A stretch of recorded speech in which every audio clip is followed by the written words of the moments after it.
बिस्मिल्लाहिर्रहमानिर्रहीम। Dear students, आज जो टॉपिक हम पढ़ने जा रहे हैं वो है artificial satellite, escape velocity and orbital velocity. ये दो तीन टॉपिक्स हैं जिन्हें हम इकट्ठा अंडरस्टैंड करने की कोशिश करेंगे। सबसे पहले सैटेलाइट। सैटेलाइट ऐसा ऑब्जेक्ट, ऐसा मैन मेड ऑब्जेक्ट या फिर कोई ऐसा नेचुरल ऑब्जेक्ट जो किसी प्लैनेट के गिर्द रिवॉल्व कर रहा हो। सैटेलाइट्स की दो टाइप्स होती, एक नेचुरल सैटेलाइट्स और एक आर्टिफिशियल सैटेलाइट्स।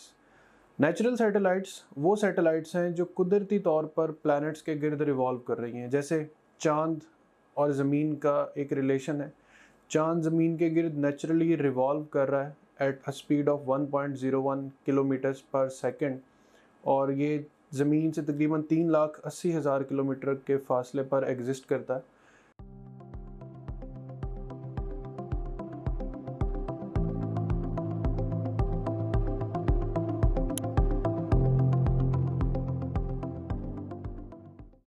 इसी तरह डिफरेंट प्लैनेट्स के डिफरेंट नंबर ऑफ मून्स हैं। जैसे जुपिटर है तो राउंड अबाउट 61 और 62 मून्स हैं जुपिटर के, और इवन प्लूटो के गिर्द भी एक चांद है जो रिवॉल्व करता है।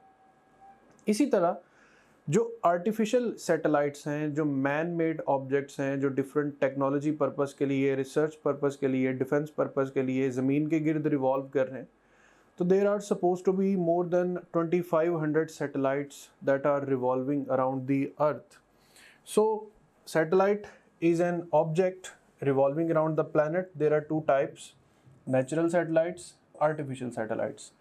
Natural satellite has an example like moon around earth, and artificial satellites like have an example geostationary orbits या geostationary satellites. Next, we will discuss some ideology about the satellites. What are artificial satellites? How they are projected? Let us से कि ये हमारे पास अर्थ है और इसके ऊपर हम कोई ऐसा ऑब्जेक्ट माउंट करते हैं जो प्रोजेक्ट करता है या जो फायर करता है किसी बॉल को स्पेस में। तो अब अगर हम इसकी एक सर्टन स्पीड इसको देकर प्रोजेक्ट करें और वो स्पीड इतनी सफिशिएंट नहीं है कि वो इसे ज़मीन के गिर्द रिवॉल्व करवा सके, तो ये पार्टिकल ज़मीन पर एक डिस्टेंस, एक रेंज कवर करके वापस गिर जाएगा और ये फॉलो करेगा एक पैराबोलिक पाथ को।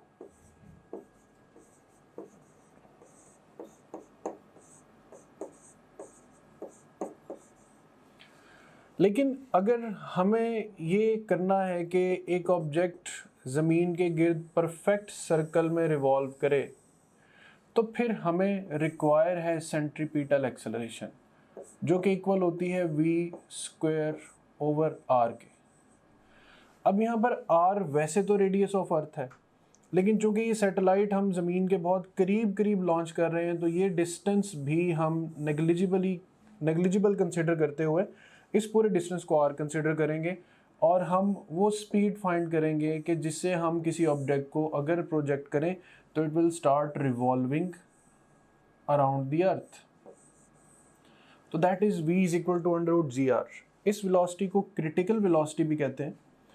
ये वो वेलोसिटी है जो रिक्वायर है हमें किसी भी ऑब्जेक्ट को नियरेस्ट ऑर्बिट में पुट करने के लिए एज अ सैटेलाइट। इसकी वैल्यू तकरीबन 7.9 किलोमीटर्स पर सेकेंड है, यानी ये सैटेलाइट जब ज़मीन के गिर्द रिवॉल्व करेगी तो it's orbital speed will also be 7.9 kilometres per second. So again listen कि अगर आपके पास प्रोजेक्शन स्पीड इनफ नहीं है तो ऑब्जेक्ट पैराबोलिक पाथ अडॉप्ट करेगा and it will fall back to the earth. और अगर प्रोजेक्टेड स्पीड इतनी सफिशेंट है कि उसका कर्वेचर ज़मीन के कर्वेचर के इक्वल हो जाए, तो द पाथ या particle will start revolving around the earth. Circular curvature के लिए हमें सेंट्रीपिटल फोर्स रिक्वायर है, सेंट्रीपिटल एक्सेलरेशन रिक्वायर है v² ओवर r, और इस इक्वेशन से हम स्पीड फाइंड करते हैं तो that comes out to be 7.9 kilometres per second. अब इसी शेप में दूसरा कॉन्सेप्ट जो हम डिस्कस करेंगे वो ये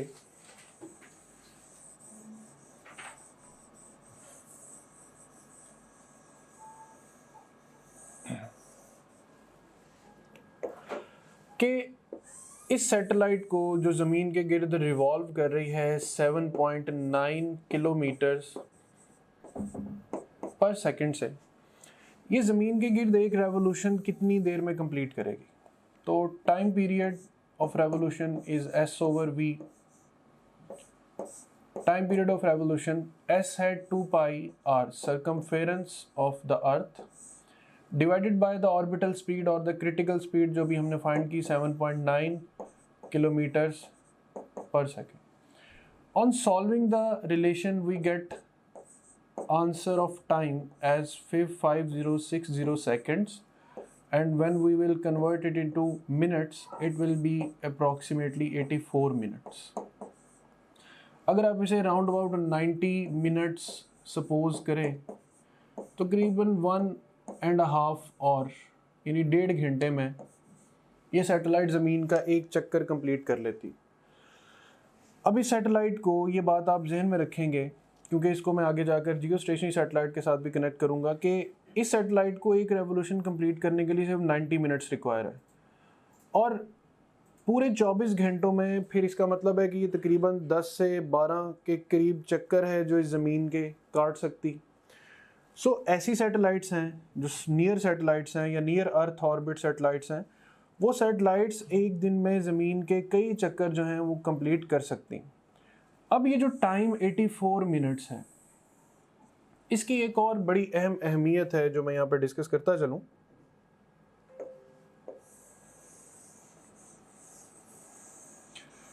बाज़ औक़ात एग्ज़ाम्स में एक क्वेश्चन आता है कि अगर हम ज़मीन के अंदर डायमीट्रिकली एक टनल बनाएं, जस्ट लाइक दैट, एक टनल बनाए डायमीटर के अक्रॉस और किसी ऑब्जेक्ट को उस टनल में थ्रो कर दें या ड्रॉप कर दें, तो what will happen? So what can happen, earth का जो सेंटर है वो ग्रेविटेशनल सेंटर है। ये पार्टिकल इस सेंटर की तरफ एक्सेलरेट होगा और इस पॉइंट पे आके इसकी एक्सेलरेशन ज़ीरो होगी, यानी एक्सेलरेशन डिक्रीज होती जाएगी। ये बिल्कुल सिंपल हार्मोनिक मोशन जैसा केस होगा कि इज़ प्रोपोर्शनल टू -x। फिर उसके बाद ये यहाँ पर इनर्शिया की वजह से रुकेगा नहीं और दूसरे पॉइंट की तरफ जाना शुरू कर देगा और हाईएस्ट पॉइंट पे जाकर एक्सट्रीम पोजीशन का केस आएगा and it will stop and then it will return back. So it's one vibration will be completed in 84 minutes. But how it's possible? इसकी मिसाल यूँ लेने कि अगर हम सिंपल हार्मोनिक मोशन और यूनिफॉर्म सर्कुलर मोशन को कंपेयर करें, तो लेट्स से ये वो ऑब्जेक्ट है जिसे हमने ड्रॉप करना है और ये वो सैटेलाइट है जो नियर अर्थ सैटेलाइट, जो ज़मीन की करीब तरीन सैटेलाइट है। अब अगर ये अपना क्वार्टर मोशन परफॉर्म करती है तो ये ऑब्जेक्ट अपने सेंटर तक आएगा क्योंकि दोनों सेम ग्रेविटेशनल फोर्स के अंडर काम कर रहे हैं। इसी तरह अगर ये नेक्स्ट हाफ क्वार्टर फुलफिल करेगा तो ये ऑब्जेक्ट नेक्स्ट पार्ट पे चला जाएगा। फिर इसी तरह ये ऑब्जेक्ट फर्दर पोजीशन पर आएगा, ये ऑब्जेक्ट वापस पलटेगा और जब इसकी एक रेवोल्यूशन कंप्लीट होगी, इस ऑब्जेक्ट की एक वाइब्रेशन कंप्लीट होगी क्योंकि दोनों का मोशन एक ही फोर्स के अंडर है and that is force of gravity. So यहाँ से एक रिलेशन याद रखें कि एक नियरेस्ट सैटेलाइट को अपना चक्कर कंप्लीट करने में जो टाइम लगता है 84 मिनट्स, अगर हम ज़मीन के डायमीटर के थ्रू एक टनल क्रिएट करें तो उस ऑब्जेक्ट को भी ऑसिलेशन कंप्लीट करने में जो टाइम लगेगा that will also be 84 minutes. और अगर सिर्फ इतना पूछ लिया जाए कि इसे ज़मीन में दूसरी साइड तक जाने में कितना टाइम लगेगा तो that's answer is 42 minutes. So orbital velocity के बारे में या क्रिटिकल वेलोसिटी या आर्टिफिशियल सैटेलाइट्स जो हैं उनको ऑर्बिट में पुट करने के लिए हमें जो वेलोसिटी रिक्वायर है that is about 7.9 kilometres per second और जो टाइम लगता है इसको अपनी रेवोल्यूशन कंप्लीट करने में it is approximately 84 minutes. Next is the concept of orbital velocity. Orbital velocity for a satellite is said to be v is equal to √g/m/r। कि अब किसी भी certain orbit में अगर आपने किसी सैटेलाइट को पुट करना है तो how much velocity do you require. इसके लिए इसे डिराइव करने के लिए हम ग्रेविटेशनल फोर्स को इक्वल लेते हैं सेंट्रीपिटल फोर्स के, यानी g/m जैसे ही आप अपनी topgrade.bk की ब्राउजर ऐप में लॉगिन होंगे, आपको ये हमारा होम पेज नजर आएगा। इसमें ये पहला जो सेक्शन है ये आपके सब्जेक्ट से रिलेटेड मटेरियल का है। सेकंड सेक्शन जो एक्स्ट्रा सपोर्ट और गाइडेंस आपको रिक्वायर्ड है ये उसके हवाले से है। थर्ड जो सेक्शन है ये डिफरेंट की स्टैटिस्टिक्स एंड टॉपग्रेड की, जो कि आपका हमारे पे कॉन्फिडेंस इंक्रीज करेंगे। एंड लास्ट ऑफ ऑल ये एग्जीक्यूटिव समरी है आपकी ओवरऑल प्रिपरेशन की प्रोग्रेस के हवाले से। सो सबसे पहले सेक्शन को हम एक्सप्लोर करते हैं। इसमें से आप किसी भी सब्जेक्ट पे क्लिक करें, से हमारे पास ये सब्जेक्ट्स हैं biology, physics, chemistry, English, logical reasoning. इनमें से किसी भी सब्जेक्ट पे आप क्लिक करें तो आपको उस सब्जेक्ट में उसके वीडियो लेक्चर्स, रिवीजन नोट्स और प्रैक्टिस क्वेश्चन मिलेंगे। आप वीडियो लेक्चर्स पे क्लिक करेंगे तो उस सब्जेक्ट के सारे यूनिट्स या सेक्शंस आपके सामने ओपन हो जाएंगे। आप किसी भी सेक्शन को चूज करेंगे, उस सेक्शन के सारे टॉपिक्स ओपन हो जाएंगे। इनमें से जिस मर्जी टॉपिक को आप चूज करें, आप उसके वीडियो लेक्चर्स को यहाँ से वॉच वीडियो बटन क्लिक करके देख सकते हैं, right, like this over here. मान रही सो ये वीडियो लेक्चर आपके सामने ये आ गया। अगेन टू न्यूरल पाथवे, इसमें भी एक हमारे पास अगर आप जाते हैं फास्ट रिवीजन नोट्स पे, सो जिन स्लाइड्स को यूज करके हमने वीडियो लेक्चर्स रिकॉर्ड किए हैं, अब उन्हीं स्लाइड्स को आप यहाँ से रिवाइज कर सकते हैं। देख सकते हैं आपने फास्ट रिवीजन नोट्स पे क्लिक किया, इसमें सारे के सारे सेक्शन फिर ओपन हो गए। तो यहाँ पे एक बात मैं आपको बताना चाहता हूँ कि जो भी सेक्शन इंपॉर्टेंट है एग्जाम के पॉइंट ऑफ व्यू से, हमने उनके साथ इंपॉर्टेंट का टैग भी लगाया हुआ है, keeping in view the previous exam friends. Anyways, तो यहाँ पे आप किसी भी सेक्शन को चूज करें। सी सेल स्ट्रक्चर एंड कॉन्सेप्ट को मैं चूज करता हूँ। इसके सारे टॉपिक्स ओपन हो गए। इनमें से किसी भी टॉपिक को आप पिक करेंगे तो आप उसकी वो स्लाइड्स देख सकते हैं जिनसे उस टॉपिक का वीडियो लेक्चर रिकॉर्ड हुआ है। तो काफी सारा टाइम है आपका वो सेव होगा, आपको लेक्चर नोट करने की जरूरत नहीं है। आपको बने बनाए नोट्स मिल रहे हैं for the fast revision, rather super fast revision of the lectures. उसके बाद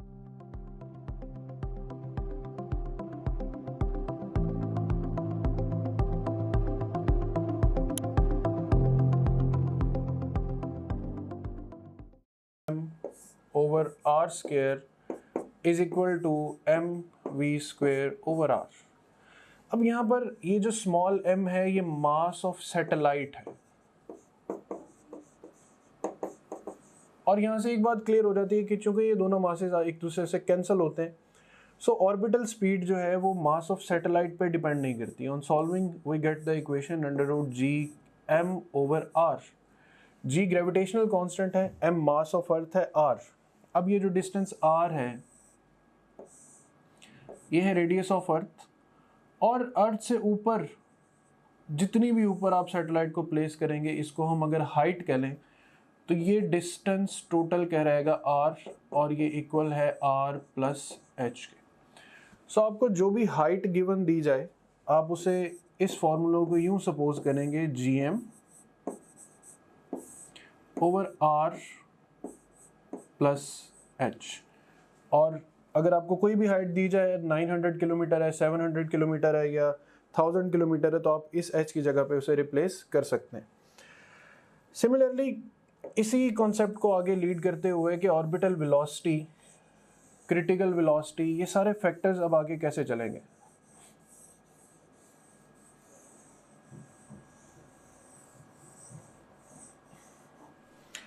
एक सीक्वेंस ये है कि ज़मीन के गिर्द जो नियरेस्ट सैटेलाइट है उसकी ऑर्बिटल स्पीड है 7.9 kilometres per second. Let's say कि हम इसे 7.9 की बजाय 8 सपोज कर लेते हैं। इस सैटेलाइट को ज़मीन के गिर्द चक्कर कंप्लीट करने में तकरीबन 84 मिनट्स लगते हैं, या 1.5 आवर के राउंड अबाउट टाइम लगता है। अब अभी हमने ऑर्बिटल वेलोसिटी का फॉर्मूला पढ़ा है कि v is inversely proportional to r, कि ज़मीन से अगर डिस्टेंस बढ़ेगा तो ऑर्बिटल स्पीड कम हो जाएगी, और फैक्ट है कि ऑर्बिटल स्पीड कम होगी तो ऑटोमेटिकली नंबर ऑफ रेवोल्यूशंस भी कम होगी। तो हो सकता है कि इस सैटेलाइट से जो वेरी नेक्स्ट सैटेलाइट हो उसका r चूँकि इंक्रीज़ कर गया तो उसकी ऑर्बिटल स्पीड कम हो जाए। लेट्स से वो 7.9 से कम होकर 6 किलोमीटर्स पर सेकेंड होगी। अब फर्स्ट सैटेलाइट लेट्स से अगर ज़मीन के 11 चक्कर काट रही है तो ये सैटेलाइट 11 से कम चक्कर काटेगी। लेट्स से ये ज़मीन के 8 रेवोल्यूशंस कंप्लीट करती। फिर इसे आगे कोई सैटेलाइट होगी तो उसकी स्पीड और कम हो जाएगी, let's say 4 kilometre per second है, और इसके भी नंबर ऑफ रेवोल्यूशंस कम हो जाएंगे, लेट्स से ये नंबर ऑफ रेवोल्यूशंस 3 रह जाते हैं कि एक दिन में ये सैटेलाइट के तकरीबन 11 चक्कर हैं, इसके 8 हैं, इसके 3 हैं। फिर अल्टीमेटली एक ऐसी सैटेलाइट भी आती है जिसकी स्पीड है orbital 3.1 kilometre per second. This orbital speed is exactly same as the spinning speed of the earth. उसके अलावा ये सैटेलाइट ज़मीन से या ज़मीन के सरफेस से 36,000 किलोमीटर की ऊंचाई पर भी है, और ये एक दिन में सिर्फ एक चक्कर कंप्लीट करती। इट मीन्स कि हम कह सकते हैं कि ये सैटेलाइट ज़मीन के स्पिन मोशन के साथ सिंक्रोनस है, इसीलिए इन सैटेलाइट को सिंक्रोनस सैटेलाइट्स भी कहा जाता है। सो यही सैटेलाइट्स हैं जिन्हें हम जियो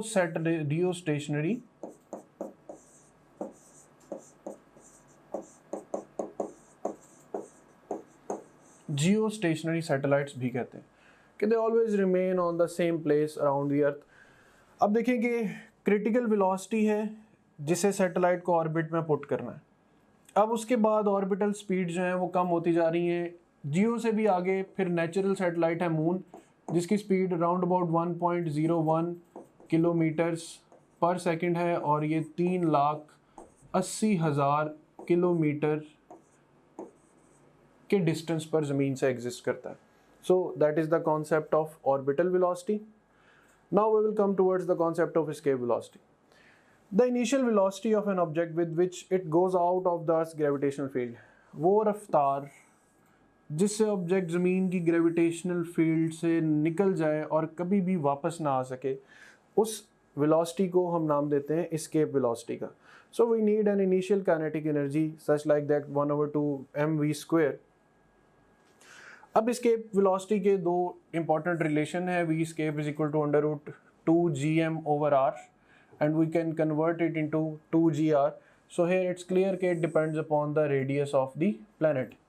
Here some of the celestial bodies are given कि चांद पर escape velocity है 2.4 किलोमीटर पर सेकंड, इसी तरह मरकरी पे 4.3 है, मार्स पे 5.0 है, वीनस 10.4 है, अर्थ पे 11.2 किलोमीटर पर सेकंड है। ये अर्थ की escape velocities की डिफरेंट वैल्यूज रिटर्न है कि अगर आप किलोमीटर पर आवर में गए तो it's 40.3 kilometre per hour, v escape 6.96 miles per second है, और माइल्स पर आवर में लिखें तो 25,000 माइल्स पर आवर। यहाँ पर आप देखेंगे सबसे ज़्यादा जो एस्केप वेलोसिटी है वो नेपच्यून पर है 25.4, because of its greater size. उससे भी ज़्यादा सैटर्न है, और जुपिटर की 61 kilometre per second escape velocity. सो अगर G की बात करें तो जुपिटर की ग्रेविटी यूं भी ज़मीन से ऑलमोस्ट डबल है, मतलब ज़मीन की ग्रेविटी 9.8 मीटर पर सेकंड स्क्वायर है, तो जुपिटर की तकरीबन 23 मीटर्स पर सेकंड स्क्वायर, ये मोर देन डबल है। और रेडियस जुपिटर जो है ये हमारे सोलर सिस्टम में सबसे बड़ा प्लैनेट है। तो ये दो फैक्टर्स हैं जो किसी भी प्लैनेट की एस्केप वेलोसिटी को इफेक्ट करते हैं। अब एस्केप और ऑर्बिटल वेलोसिटी या एस्केप और क्रिटिकल वेलोसिटीज के रिलेशन जो है, ये नियरेस्ट सैटेलाइट की ऑर्बिटल वेलोसिटी और ये हमारे पास रिलेशन है एस्केप वेलोसिटी का।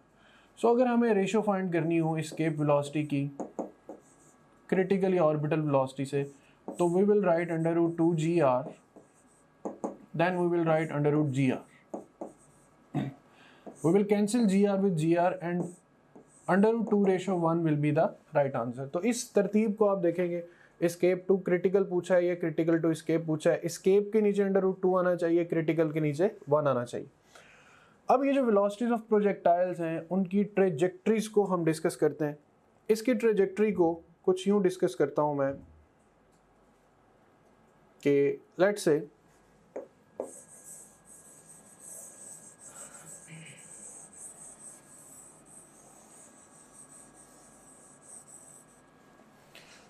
अगर आपके पास जो प्रोजेक्टेड वेलोसिटी है, यहाँ पे मैं वीपी प्रोजेक्टेड वेलोसिटी के तौर पे यूज़ करूँगा, वो आपके पास लेस है क्रिटिकल वेलोसिटी से, तो फिर जो पाथ होगा पार्टिकल का अर्थ ग्रेविटेशन में फील्ड में वो होगा पैराबोलिक।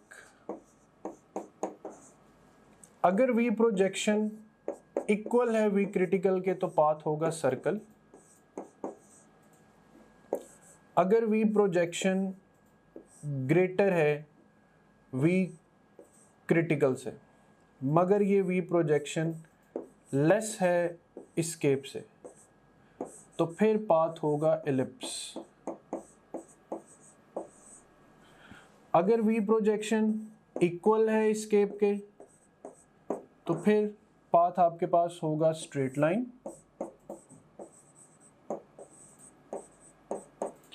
और अगर वी प्रोजेक्शन हम ग्रेटर देन एस्केप कर दें तो then it comes out to be a path which is named as hyperbola. So you can note down these points and you can find the path या shape of the particle according to the given speed. Projected speed critical से कम है तो parabolic, equal to critical है तो circle, greater than critical तो ellipse, equal to escape तो straight line और greater than escape हो जाए तो फिर hyperbolic shape आ जाएगी. So that's how the concept of different shapes are related. Now we will come towards some practice questions. Okay, v escape of an object. We saw in the formula that v escape is equal to under root 2 gr. It does not depend upon the mass of the planet. V escape depends upon the mass of the planet. ये formula है mass of the planet के लिए under root 2 gm over r. Here the mass of planet is given. The ratio v escape के नीचे मैंने कहा था under root 2 आएगा और ऑर्बिटल के नीचे 1 आएगा तो अंडर रूट 2 रेशियो 1 या सिंपल अंडर रूट 2 भी इसका आंसर आ सकता है. And here speed of near satellite is v if the orbital speed when altitude is increased by half of the Earth's, then we can write r plus r by 2, so it will become 3 by 2. So C option will be the right option. के 2 over under root 2 by 3v will be the right answer for this relation. So that's the next question. If the radius of Earth is doubled, here the critical velocity has a formula under root gr. तो अगर हम r को double कर देंगे तो हमारे पास under root 2 times critical velocity जो है वो इंक्रीज कर जाएगी, यानी साइज ऑफ प्लैनेट बढ़ने से क्रिटिकल वेलोसिटी हमेशा बढ़ेगी. So that's all about artificial satellites and communication satellites. हमारा जो मोस्ट इम्पोर्टेंट फीचर है या टीचिंग टूल है that is our question bank. So अगर हम प्रैक्टिस क्वेश्चंस पे जाते हैं तो इसमें हम देखें कि आप डिफरेंट तरीके से टेस्ट दे सकते हैं. सो आप जैसे मर्जी माइंड में डिफाइन कर लें कि आपने किसी एक टॉपिक का टेस्ट देना है या एक चैप्टर का, एक यूनिट का, क्वार्टर सिलेबस का, हाफ सिलेबस का, फुल सिलेबस का, जो मर्जी सिलेबस आप डिफाइन कर लें. उस डिफाइंड सिलेबस में से 20 तरीकों से आप टेस्ट दे सकते हैं. कैसे? जैसे जो भी सिलेबस आपके माइंड में डिफाइंड है, आप चाहें तो उस सिलेबस के हमारे पास जो अवेलेबल ऑल क्वेश्चन उनका टेस्ट दे सकते हैं, या जो आपने टॉपलेट.pk पे आप प्रैक्टिस करते रहे हैं तो आप चाहते हैं कि आपने दोबारा may be second third time आप टेस्ट दे रहे हैं, आप चाहते हैं कि मेरे पास सिर्फ और सिर्फ उस सिलेबस के अनसीन क्वेश्चन का टेस्ट आए, आप वो भी दे सकते हैं. इसके अलावा इनकरेक्ट क्वेश्चन के टेस्ट देते हुए जो सवाल आपके गलत हुए थे, आप उन गलत सवालों का टेस्ट अलग से क्रिएट कर सकते हैं. जैसे अगर आपने फिजिक्स के 20 टेस्ट दिए हैं, उनमें से आपका कोई मे बी आपके कोई 30 क्वेश्चन रॉन्ग हुए थे, उन 30 रॉन्ग क्वेश्चन का इकट्ठा टेस्ट भी आप क्रिएट कर सकते हैं. और इसी तरीके से जो जिन क्वेश्चन को आपने टेस्ट के दौरान बुकमार्क किया तो उनका टेस्ट सॉल्व कर सकते हैं. जो टेस्ट आपने अटेम्प्ट किए थे क्वेश्चन उनका टेस्ट सॉल्व कर सकते हैं, अनअटेम्प्टेड का, और इवन यानी कि टेस्ट देते हुए आपने जिनको अटेम्प्ट किया था और टेस्ट देते हुए जिनको आपने अटेम्प्ट नहीं किया था, ये अनसीन से डिफरेंट है. अनसीन का तो मतलब ये है कि वो टेस्ट में कभी आए नहीं आपके. इसके अलावा आप देख सकते हैं कि इवन पास्ट क्वेश्चंस का बहुत बड़ा पूल यहाँ पे मौजूद है. अगर हम गौर करें, देखें कि ईकैट के, नम्स के, NMDCAT, AKU, MDCAT Punjab के और ईटा केपीके के, ये इवन जो पीएमसी के जो सैंपल पेपर्स हैं उनके टॉपिक वाइज पास्ट क्वेश्चंस देखें यहाँ पे मौजूद है ओवरऑल. आप किसी भी टैब पे क्लिक करें, सारे के सारे एक्चुअल पास्ट क्वेश्चंस जो वो आ जाएंगे. ऑफ कोर्स ये सारे के सारा बड़ा इंपॉर्टेंट टूल है क्योंकि पूरे पाकिस्तान से बड़े मेन एग्जामिनर्स ने, बड़े सीनियर एग्जामिनर्स ने ये डेवलप किया होगा. एनीवेज, इसमें से किसी भी आप टॉपिक को चूज करें. से मैं यहाँ पे सारे टैग्स को चूज कर लेता हूँ तो हमारे पास ये सारे के सारे टॉपिक्स आ गए. इनमें से किसी एक टॉपिक को मैं चूज करूँ या एक सेक्शन को, या मैं मल्टीपल सेक्शन को चूज करूँ, तो मैं उसका टेस्ट दे सकता हूँ। से मैंने 2 सेक्शन चूज किए, इसमें से सेम है कार्बोहाइड्रेट्स और प्रोटीन्स, इनका टेस्ट देना चाहता हूँ, या ओवरऑल मैं सारे सेक्शन का टेस्ट देना चाहता हूँ, वो मैं दे सकता हूँ। या मैं डिफाइन करूंगा मे बी जी मैंने 50 एमसीक्यूज का टेस्ट देना है, तो ये 50 एमसीक्यूज का टेस्ट आपके सामने ये क्रिएट हो गया। सो ये आपके सामने आ गई है जी टेस्ट की स्क्रीन, जिसमें आप देख सकते हैं कि ये इतना केमिकल का पास क्वेश्चन है, ये स्टेटमेंट है, ये ऑप्शंस हैं, इसमें ओवरऑल ये देखिए कि इसमें अगर आपने क्लिक किया तो आपका ये करेक्ट आंसर भी सामने आ गया। अगर आप इसकी एक्सप्लेनेशन देखनी है तो वो भी आप देख सकते हैं। इसके अलावा ये क्वेश्चन वेरीफाइड है बाय आवर टीम, इसको अगर आप चाहें बुकमार्क कर सकते हैं। इस क्वेश्चन से रिलेटेड डिफरेंट स्टैट्स यहाँ पे आ रहे हैं वगैरह वगैरह। यहाँ से आप नेक्स्ट क्वेश्चन पे जा सकते हैं, जरूरत पड़े तो आप यहाँ से प्रीवियस क्वेश्चन पे जा सकते हैं, और फिर अल्टीमेटली जब आप चाहें आप टेस्ट को फिनिश करके इवन रिजल्ट को भी व्यू कर सकते हैं। ऑलराइट, सो इस तरह से ये टेस्ट आपने इसको रिजल्ट को व्यू कर लिया। एनीवेज, इसके बाद अब हम चलते हैं दोबारा अपने होम पेज की तरफ। सो आप किसी भी जितने भी आपका सब्जेक्ट्स हैं, बायोलॉजी, फिजिक्स, केमिस्ट्री, इंग्लिश और लॉजिकल रीजनिंग, इन सब सब्जेक्ट्स के आप वीडियो लेक्चर्स, वीडियो नोट्स और अनलिमिटेड एमसीक्यू प्रैक्टिस यहाँ से कर सकते हैं। जितने भी आप प्रीवियस टेस्ट जो भी टेस्ट आपने दिए होंगे, अगर आप प्रीवियस टेस्ट पे क्लिक करेंगे वो सारे टेस्ट आपके यहाँ पे आ रहे होंगे। इसके अलावा जो आपकी जो ओवरऑल प्रोग्रेस है उसकी जो डिटेल है वो सारी की सारी यहाँ पे आ रही है। डिफरेंट सब्जेक्ट में आप कैसे जा रहे हैं, डिफरेंट सब्जेक्ट्स में, डिफरेंट चैप्टर्स में और डिफरेंट टॉपिक्स में आप कैसे जा रहे हैं, वो सारी की सारी डिटेल यहाँ पे आ रही है। इसके अलावा फुल लेंथ पेपर्स हैं जो कि जस्ट लाइक रियल एग्जाम है। यहाँ से किसी भी फुल लेंथ पेपर को किसी भी टाइम पे लॉन्च कर सकते हैं, अपनी तरीके शुरू में या इवन मिड सेशन में जाके नियर द एग्जाम आप इन इसको जब चाहे आप अटेम्प्ट कर सकते हैं। उसके बाद फिर सपोर्ट मटेरियल है, इसमें इनको वीडियो रिव्यूज हैं, डिफरेंट स्टूडेंट्स हैं जिन्होंने टॉप ग्रेड से पढ़ा, वो आपको गाइड कर रहे हैं हमारे सिस्टम के हवाले से भी, ओवरऑल तैयारी के हवाले से भी आप उन बच्चों से गाइडेंस ले सकते हैं। इसके अलावा हमारे ये टेस्टिमोनियल्स हैं जो पूरे पाकिस्तान में हजारों स्टूडेंट्स हमसे पढ़ रहे हैं, वो हमारे बारे में क्या कहते हैं उसकी डिटेल यहाँ पे आप देख सकते हैं। इसके अलावा सिलेबस यहाँ पे गिवन है, अगर आप कंटेंट देखना चाह रहे हैं हमारे कोर्स का, वो सारे के सारे यहाँ पे ओवरऑल जब विजिबल है। And in addition to that study schedules बड़ा एक अहम फीचर है, अहम मॉड्यूल है। इसमें 90 डेज, 60 डेज, 30 डेज और इवन 50 डेज का एनालिटिकल का स्केड्यूल मौजूद है। आप अपनी नीड के अकॉर्डिंगली जिस मर्जी स्केड्यूल को फॉलो कर सकते हैं, डिपेंडिंग अपॉन कि आप टाइम फ्रेम में किस जगह पे खड़े हैं। जैसे अगर आप एग्जाम, आपका 1 महीने के बाद एग्जाम है, ऑफ कोर्स आप 30 डेज वाला प्लान फॉलो करेंगे। अगर आपके एग्जाम में 2 हफ्ते रहते हैं तो आप 15 दिन वाला प्लान फॉलो करेंगे एंड सो ऑन। सो इसमें हमने आपको ये बताया है स्केड्यूल्स के अंदर ये गाइड किया है कि आपने गिवन टाइम को बेस्ट यूटिलाइज कैसे करना है। फिर इसके अलावा डाउनलोड्स का सेगमेंट है, जो भी डिफरेंट इंपॉर्टेंट कंटेंट है आपसे रिलेटेड, वो सारे के सारे आपको डाउनलोड्स में मिल जाता है। और इसके अलावा गाइडेंस वीडियोस काफी सारी इसके अंदर पड़ी हुई हैं जो कि मैंने खुद रिकॉर्ड करके इसके अंदर डाली है। इसमें बहुत सारे हवालों से जनरल गाइडेंस आप इन वीडियो से ले सकते हैं। सो ये था हमारे पास ये हमारे पास गाइडेंस वीडियोस का ये सेगमेंट था। Okay, so this was